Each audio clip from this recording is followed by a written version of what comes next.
Assalamualaikum warahmatullahi wabarakatuh. Kembali lagi dengan Pak Rizal. Kali ini kita akan membahas kongruen dan kesebangunan.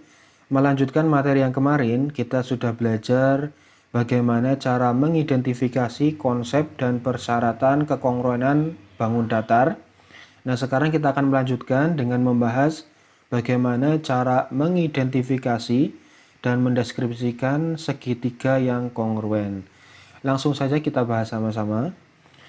Jadi untuk menguji apakah dua segitiga kongruen atau tidak, kita tidak perlu menguji semua pasangan sisi dan sudut yang bersesuaian. Ya. Jadi nanti ada beberapa kriteria yang dapat kita ketahui, dan kalau misalkan segitiga tersebut memenuhi kriteria tersebut, kita sudah tahu bahwa itu adalah segitiga yang saling kongruen.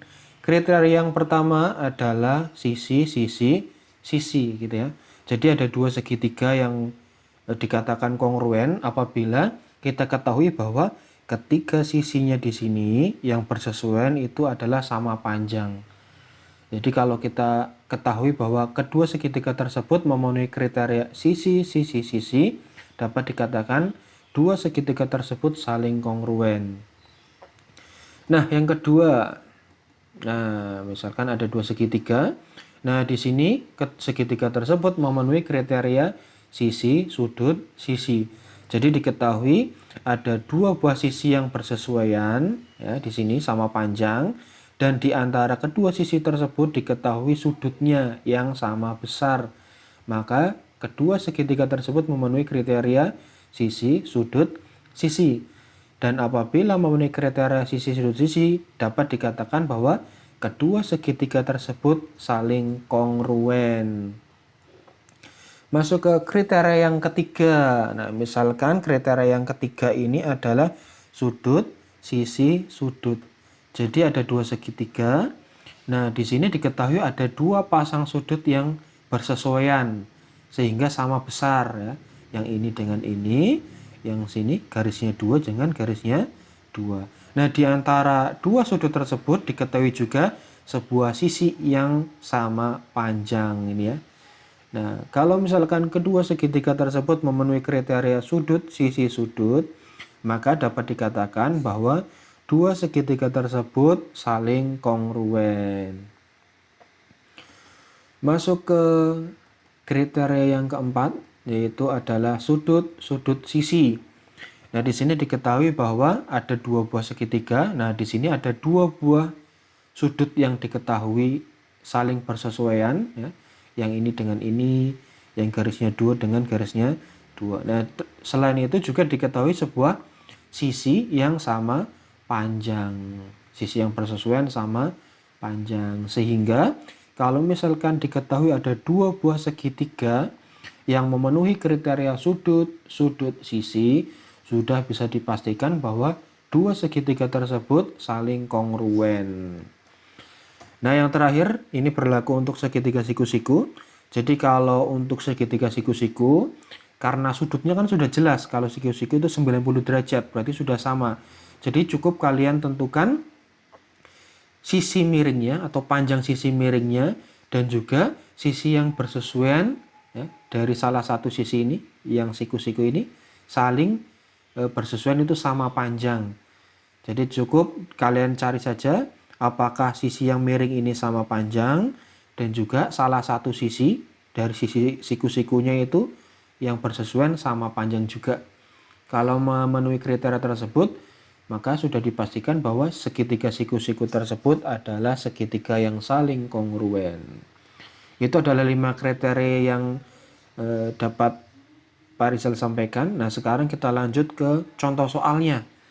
Contoh soalnya di sini ada sebuah bangun ya, ternyata bangun tersebut itu adalah terdiri dari dua buah segitiga, yang mana yang atas ini merupakan segitiga ABC ya, yang bawah merupakan segitiga CDE, dan segitiga tersebut berhimpit di sebuah sudut yaitu sudut C.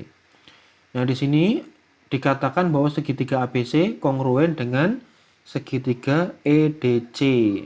Nah, kita coba Nah, berdasarkan gambar di atas diperoleh bahwa kita lihat di sini kita ketahui bahwasanya AC itu dan CE itu sama panjang ya, karena bersesuaian. Di sini ada tandanya garis 2 ya.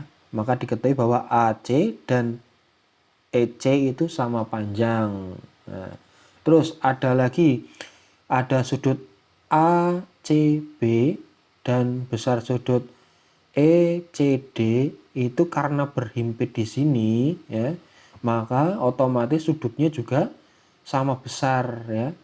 Nah, karena berhimpit di sini berarti bertolak belakang. Nah, sudut yang bertolak belakang itu sama besar. Nah, ini berarti sudutnya saling bersesuaian. Lanjut lagi. Nah, di sini diketahui juga panjang sisi BC dan DC itu sama panjang, nih ada tandanya garis 1 ya. Maka dikatakan bahwa sisi BC dan DC itu bersesuaian.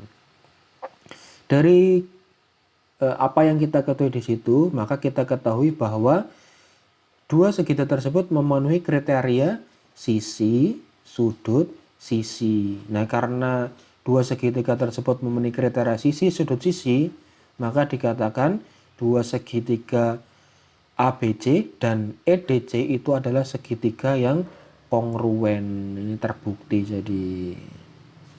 Nah, kalau misalkan kalian sudah lupa materi tentang macam-macam sudut atau bentuk-bentuk sudut, kalian bisa ingat di materi yang sudah lalu gitu ya. Jadi kalau misalkan ada dua buah garis yang saling sejajar dan dipotong oleh sebuah garis, maka nanti dapat menimbulkan atau menghasilkan beberapa macam sudut. Di antaranya adalah sudut luar.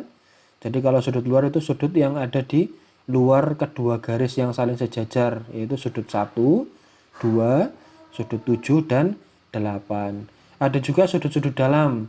Sudut dalam berarti sudut yang ada di antara kedua garis yang sejajar. Contohnya adalah sudut 3, 4, 5, dan 6. Terus ada juga sudut dalam berseberangan. Contohnya adalah sudut 3 dan sudut 5. Jadi sudut dalam berseberangan itu sudut yang ada di antara garis yang saling sejajar ya, ini antara garis ini, dan saling berseberangan berarti melewati garis M ini. Berarti antara contohnya adalah 3 dan 5, 4 dan 6. Nah, untuk sudut luar berseberangan berarti di sini adalah sudut yang posisinya ada di luar dua garis yang saling sejajar, berarti di luarnya. Dan ada kata-kata berseberangan berarti terpisah oleh garis M. Contohnya adalah 1 dan 7. Ini contoh sudut luar berseberangan. Terus ada lagi sudut 2 dan sudut 8. Ini juga sudut luar berseberangan. Nah, untuk sudut dalam sepihak, ini berarti sudut-sudutnya ada di dalam daerah antara garis K dan garis L. Nah, kata-kata sepihak ini berarti kedua sudut tersebut ada di salah satu sisi, ya, tidak dipisahkan oleh garis M. Contoh dari sudut dalam sepihak itu adalah sudut 3 dan 6, dan juga ada sudut 4 dan 5, gitu ya. Terus ada juga sudut-sudut sehadap. Kalau sudut sehadap itu berarti sudutnya menghadap ke arah yang sama. Nah, contohnya adalah sudut 1 dan sudut 5. Ini warnanya sama ya. Nah, ini disimbolkan dengan warna yang sama. Terus ada juga sudut 2 dan 6, sudut 3 dan 7, dan sudut 4 dan 8. Demikian pembahasan kali ini. Pak Rizal ucapkan terima kasih karena sudah menonton video ini sampai akhir. Dan jangan lupa bagikan video ini kepada teman-teman kalian agar mereka juga pandai seperti kalian. Dan apabila video ini bermanfaat, jangan lupa untuk berikan like pada video ini dan subscribe channel Amri Amriri. Terima kasih.